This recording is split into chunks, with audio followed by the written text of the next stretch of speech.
आपके साथ एक नया टॉपिक लेके आया हूँ। भौतिक भूगोल में अपन पढ़ रहे थे, भौतिक भूगोल में ही आपका चैप्टर है पृथ्वी की उत्पत्ति संबंधी सिद्धांत, और सिद्धांत में दूसरा सिद्धांत आपका है आज जेम्स लिन की ज्वारीय परिकल्पना। आपको ऑनलाइन पसंद आ रही होगी क्लासेज, ऑनलाइन क्लास में आपका फिर से स्वागत है। आपका आज पृथ्वी की उत्पत्ति संबंधी सिद्धांत में जेम्स लिन की ज्वारीय परिकल्पना। जेम्स लिन ने जो पृथ्वी की उत्पत्ति संबंधित या सौर परिवार की उत्पत्ति संबंधी सिद्धांत है, ये परिकल्पना 1919 में प्रतिपादित की। कब की थी? उन्होंने जेम्स लिन ने जो ज्वारीय परिकल्पना है वो 1919 में प्रतिपादित की। उन्होंने अपनी परिकल्पना प्रतिपादित करने से पहले ही कुछ परिकल्पना की है सौर परिवार की उत्पत्ति के विषय में। जो उन्होंने परिकल्पना दी है, इस परिकल्पना के प्रतिपादित करने से पहले ही वो कुछ बातें, कुछ कल्पना पहले से मान के चलते हैं। उनमें से मुख्य उन्होंने जो परिकल्पना की है, उनमें से पहली परिकल्पना उनका है कि सौर परिवार का निर्माण है वो सूर्य तथा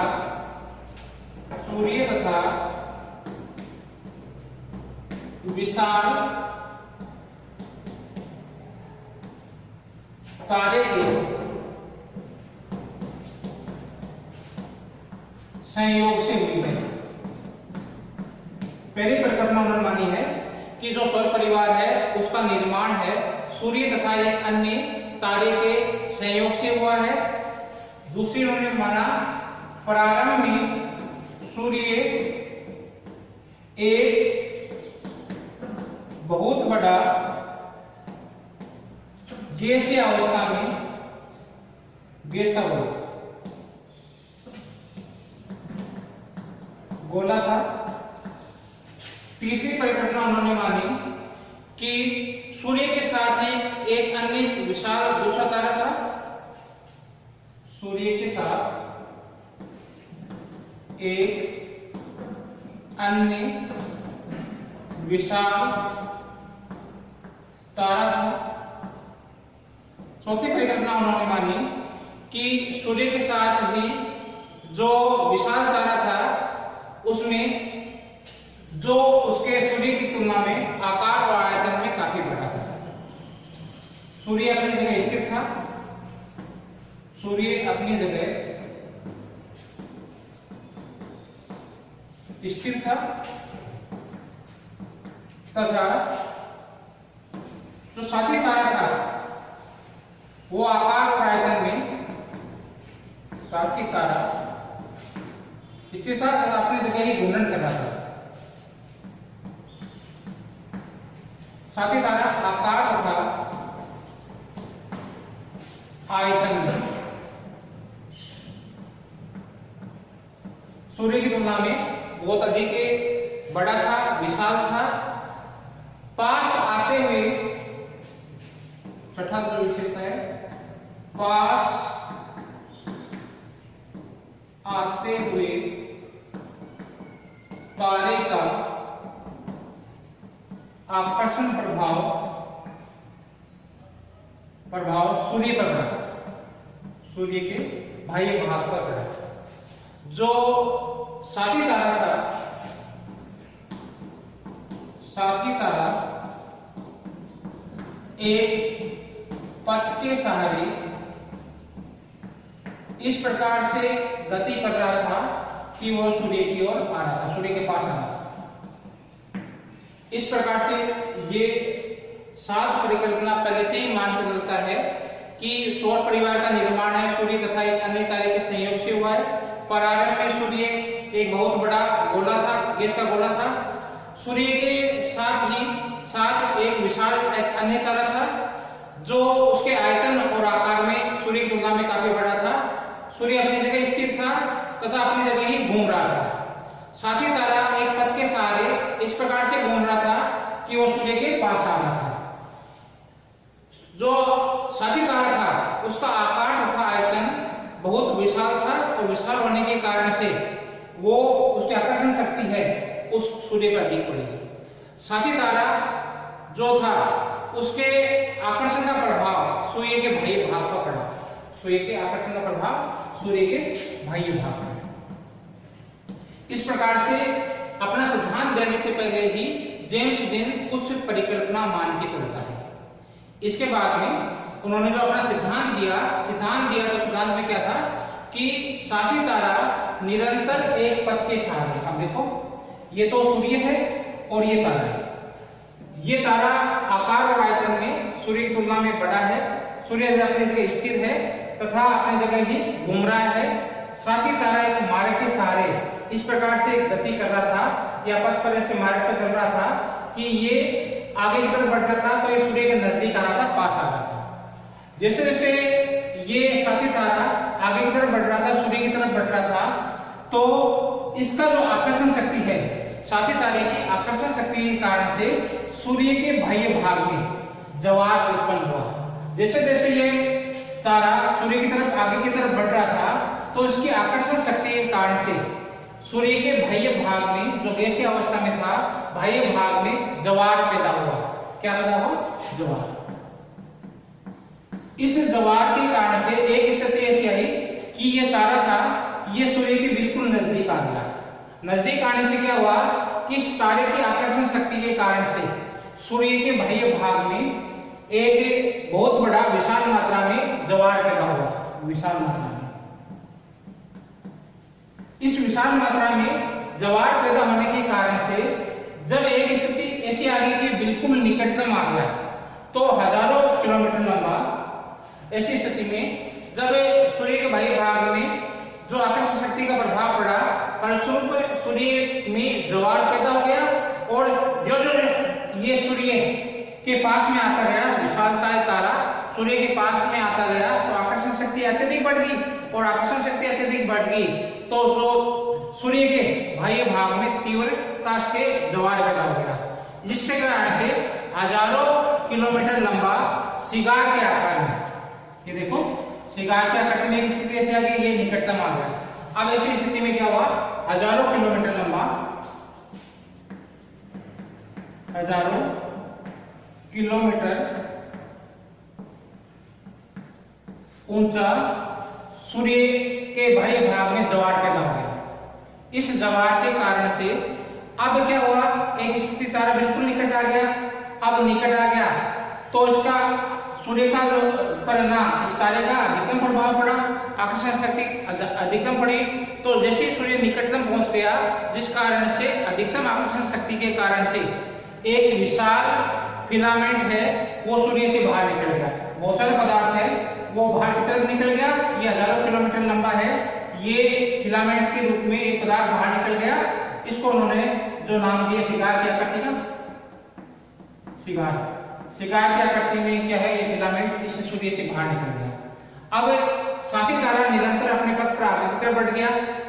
अब ये न तो क्या है कि ये फिलामेंट है ये तारे के साथ जा सका और न ही सूर्य में वापस मिल सका, बल्कि क्या हुआ कि ये सूर्य के चारों ओर चक्कर लगाने लगा, ये परिक्रमा करने लग गया।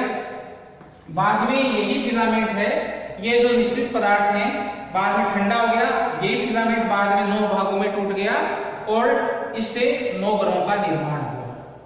एक बार दोबारा रिपीट कर देता हूं कि साथी तारा निरंतर अपने पथ पर आगे की तरफ बढ़ रहा था। आगे की तरफ बढ़ने के कारण से क्या हुआ कि इस तारे की आकर्षण शक्ति का प्रभाव सूर्य पर पड़ा। सूर्य पर पड़ा तो इससे सूर्य के गर्मावस्था में था, गैसीय अवस्था में था, तो इससे जो फिलामेंट है, इसके बाह्य भाग में हजारों किलोमीटर ऊंचा एक पदार्थ है वो ऊपर की तरफ उठे और विशालकाय अधिक मात्रा में हजारों किलोमीटर लंबा है, सिगार के आकृति में फिलामेंट बाहर की तरफ निकल गया और ये सिगार की तरफ, ये तारे की तरफ आगे बढ़ गया। लेकिन तारा भी क्या है, अपने पथ पर आगे की तरफ निकल गया। तो ये जो सिगार की आकृति में जो फिलामेंट निकला, ये न तो तारे के साथ जा सका और न ही वापस से सूर्य में मिल सका, बल्कि क्या करने लगा, ये इसके चारों, सूर्य के चारों चक्कर लगाने लग गया। बाद में ही फिलामेंट है एक जगह पर घनीभूत हो गए, एक जगह पर इकट्ठे हो गए। तो ये एक जगह इकट्ठे हो गए तो इसके ठंडा होने से ये सिगार की आकृति वाला फिलामेंट 9 भागों में टूट गया और इससे जो ये सिगार की आकृति में निकला तो इसकी जो बीच वाला भाग है वो आकृति में चौड़ा है और किनारे वाले भाग है इसकी सिगार की आकृति में ये आपके संकड़े हैं। किनारे वाले भाग संकड़े हैं, बीच का भाग अधिक चौड़ा है। इस प्रकार से ये जो फिलामेंट बाहर निकला ये बाद में ठंडा हो गया और 9 भागों में टूट गया और 9 ग्रहों का निर्माण हुआ, जिसमें से अपनी पृथ्वी भी क्या है, एक ग्रह है। अब क्या हुआ कि ये फिलामेंट है, इसकी तारे की आकर्षण शक्ति के कारण से क्या हुआ कि इस फिलामेंट का आकार है सिगार की आकृति में हो गया। सिगार की आकृति का मतलब है इस प्रकार से, किनारे वाले भाग संकरे हैं और बीच का वाला भाग है ये अधिक चौड़ा है। बाद में ठंडे हो गए तो ग्रह बने, तो बीच वाले ग्रह आकृति में बड़े हुए और किनारे वाले भाग है ये आकृति में संकरे हुए। जिस प्रकार से ग्रहों का निर्माण हुआ उसी प्रकार से जो उपग्रहों का निर्माण भी हुआ। सूर्य की आकर्षण शक्ति के कारण से जो सूर्य की आकर्षण शक्ति का प्रभाव ग्रहों पे पड़ा और ग्रहों से भी पदार्थ बाहर निकल के फिलामेंट के रूप में ठंडे हो गए, उनसे उपग्रहों का निर्माण हुआ। ग्रहों पर किसका प्रभाव पड़ा? आकर्षण शक्ति, सूर्य की आकर्षण शक्ति के कारण से, आकर्षण शक्ति के कारण से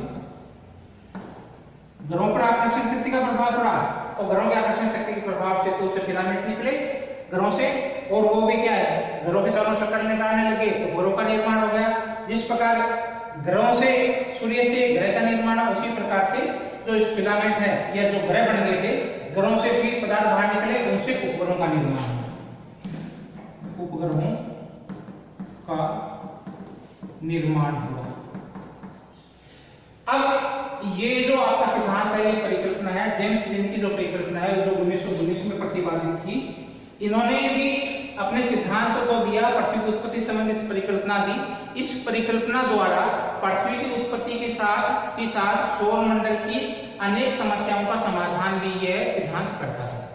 जैसे क्या है कि आपके जो ग्रहों का आकार है, वर्तमान समय में जो ग्रहों का आकार है,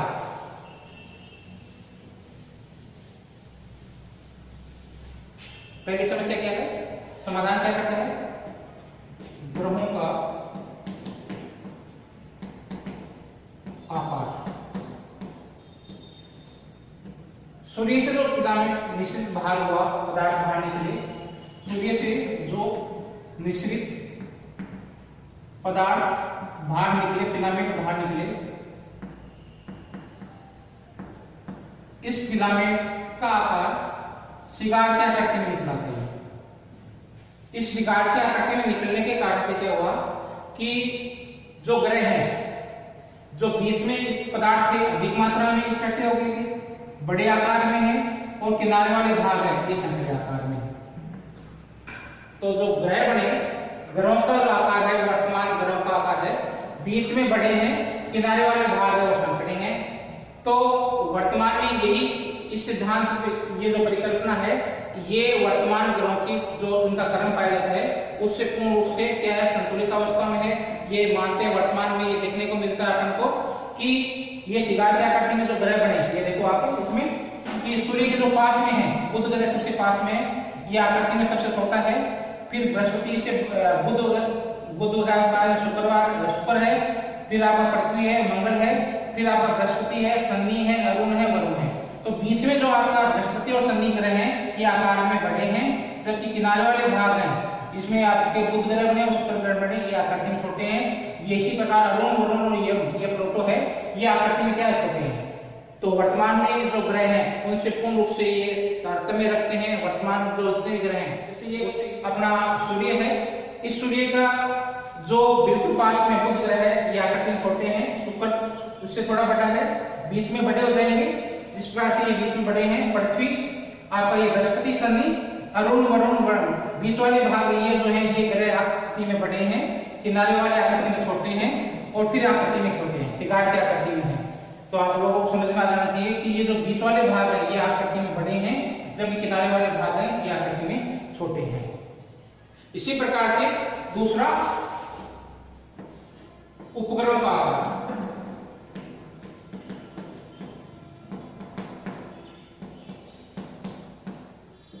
जो ग्रह से पदार्थ निकले थे, निश्चित हुए थे, उनसे उपग्रहों का निर्माण हुआ। सूर्य की आकर्षण शक्ति के कारण से जो ग्रहों से उपग्रहों का निर्माण हुआ।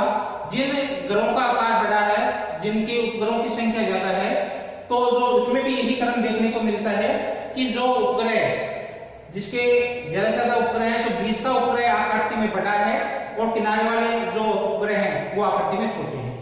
तो इसमें भी ज्वारीय प्रभाव पड़ा, किनारे वाला भाग है वो संकड़े हैं और बीच में आकृति में बड़े हैं। तो जिन ग्रहों के एक या अधिक उपग्रह हैं, 5-7 उपग्रह हैं, इसमें उपग्रह बीच में उपग्रह है वो बड़े आकार में है और किनारे में जो जितने भी उपग्रह हैं वो आपके छोटे आकृति में है। तो ये ग्रहों से वर्तमान में ये देखने को मिल रहा था शनि ग्रह है, जैसे आपके बृहस्पति ग्रह है, उनके कई क्या उपग्रह हैं। तो उपग्रह हैं तो उनके जो बीच वाला उपग्रह है वो आकृति में बड़ा है, जबकि किनारे वाले उपग्रह हैं वो आकृति में छोटे हैं। इसी प्रकार से तीसरा है उपग्रहों की संरचना तथा आकार।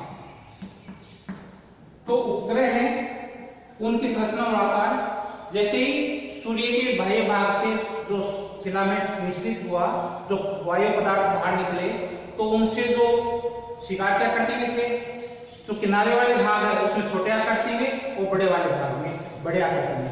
तो जो ग्रह हैं या उपग्रह हैं उनमें जो आकार है, इनका आकार में जो बीच के जो ग्रह हैं वो आकृति में बड़े हैं, उनको जो ठंडा होने में अधिक समय लगा, तो उनसे जो ग्रहों के निर्माण हुआ वो अधिक संख्या में हुआ, क्योंकि निश्चित पदार्थ अधिक मात्रा में निकला, अधिक मात्रा में निकल गए तो उनसे ग्रहों के उपग्रह है, ग्रहों से उपग्रहों की संख्या अधिक बनी।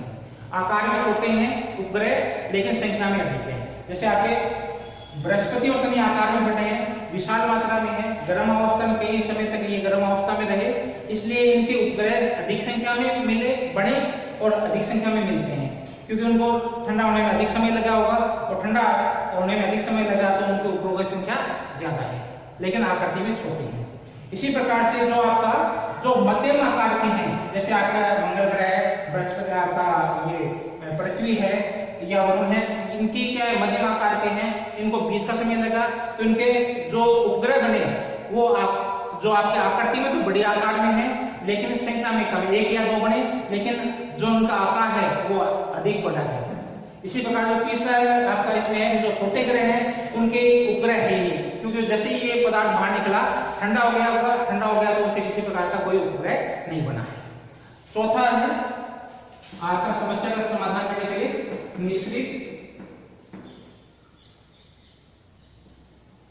मिश्रित जो वायु पदार्थ है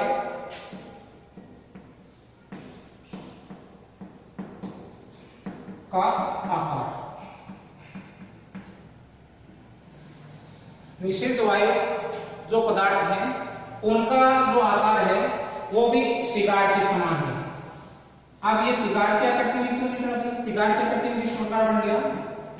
शिकार किस आकृति में? शिकार की आकृति में। जैसे मान लो ये सूर्य है और ये तारा था, तो जैसे ही मान लो ये तारा जब दूर था तो किनारे वाले भाग है उसका आकर्षण शक्ति का कम प्रभाव पड़ा, तो फिलामेंट है या जो पदार्थ है कम मात्रा में निकले। जब ये निकटतम स्थिति में आ गया, ऐसी स्थिति में आ गया, तो क्या है आकर्षण शक्ति से ज्यादा पदार्थ बाहर निकल गए, और जब ये आगे की तरफ बढ़ गया तो वापस संकुचित हो गया। तो इसका आकार है, इस पर किसका प्रभाव पड़ा? इस तारे की आकर्षण शक्ति का, तारे की आकर्षण शक्ति, इस तारे की आकर्षण शक्ति का प्रभाव किसमें पड़ा? सूर्य के बाह्य भाग पे पड़ा, जिस कारण से इसका आकार किस प्रकार होगा? शिकार के आकार का। बीच वाला भाग है ये आकार में बड़ा है, किनारे वाले भाग है ये आकार में छोटे हैं। तो इसकी वर्तमान में ये देखने को मिलता है या इसकी समाधान करते हैं कि इसका आकर्षण शक्ति का प्रभाव है वो शिकार क्या करते हैं। तो तारे की आकर्षण शक्ति का जब दूर था आकर्षण शक्ति कम थी, पदार्थ कम मात्रा में बाहर निकले, जब ये निकटतम अवस्था में आ गई तो सूर्य के ज्वारीय प्रभाव है वो अधिकतम पड़ा, तो इसका आकार बीच में ज्यादा हो गया। फिर आपके किनारे वाले भाग है इसमें वापस क्या है, इनका संकटाकार हो गया, क्योंकि आगे बढ़ गया, शक्ति कम लगी। तो इस प्रकार से इन चारों ग्रहों का आकार, ग्रहों का उपग्रहों का जो आकार है और जो उपग्रहों की संरचना और संख्या और निश्चित पदार्थों का, वायु पदार्थों का आकार, इन चारों समाधान भी ये करता है। तो जो जेम्स जीन की द्वारा परिकल्पना है उसमें जो पृथ्वी का जो आपकी पृथ्वी का निर्माण किस प्रकार होगा इस सिद्धांत का तो समाधान करता ही करता है, एक साथ में ये है विभिन्न प्रकार की अन्य समस्याओं का भी समाधान करता है। अब इसी सिद्धांत की आलोचना, तो सिद्धांत की आलोचना में जो पहली आलोचना है, एक भूगोल नेता हुए हैं बी लेविन। इस बी लेविन ने यह बताया है कि जो ब्रह्मांड में ये तारे इतनी दूरी पर, एक दूसरे से इतनी दूरी पर होते हैं कि उसमें मुठभेड़ की कोई भी संभावना नहीं रहती है। बी लेविन ये मानते हैं, बी लेविन के अनुसार ब्रह्मांड में तारे एक दूसरे से इतनी दूरी पर हैं कि इनके आपस में मुठभेड़ की कोई भी संभावना नहीं है। दूसरी इनकी जो आलोचना है कि ये विशाल तारा है, वर्तमान में इसका जो विशाल तारा, इसके ज्वारीय उद्भेदन हुआ, ये तारा अब कहां चला गया? विशाल तारा जिससे ज्वारीय उद्भेदन हुआ, ये तारा वर्तमान में अब कहां चला गया? अब कहां चला गया? इस प्रश्न का ये सिद्धांत है, ये कोई जवाब नहीं देता है कि इसका अब ये तारा वर्तमान में कहां है। तीसरा, कुछ वैज्ञानिक ये मानते हैं या कुछ वैज्ञानिकों की ये मानता है कि सूर्य से जैसे ही गैसीय फिलामेंट बाहर निकल गया, इसको ठंडा हो जाना चाहिए था और उसे ग्रह जैसी कोई भी जो ग्रह में परिणत नहीं होना चाहिए था, या अंतरिक्ष में छोटे छोटे भागों में कणों के रूप में या अंतरिक्ष में विलीन हो जाना चाहिए था। कुछ भूगोल में ऐसा मानते हैं कि इसको अंतरिक्ष में विलीन हो जाना चाहिए। चौथी इसकी आलोचना है कि रसेल नामक जो एक वैज्ञानिक है, भूगोलवेत्ता है, उसके अनुसार सौर परिवार के बराबर फिलामेंट है, उसका निकलना वर्तमान समय में संभव नहीं कि इतना अधिक फिलामेंट सूर्य से बाहर निकला होगा और उनसे ग्रहों का निर्माण हुआ होगा। उम्मीद है आपको ये लेसन समझ में आ गया होगा। आप लोग मन से पढ़ाई करें, आप लोग खूब पढ़ाई करें, आप लोगों को ऑनलाइन क्लास समझ में आ रही होगी। धन्यवाद।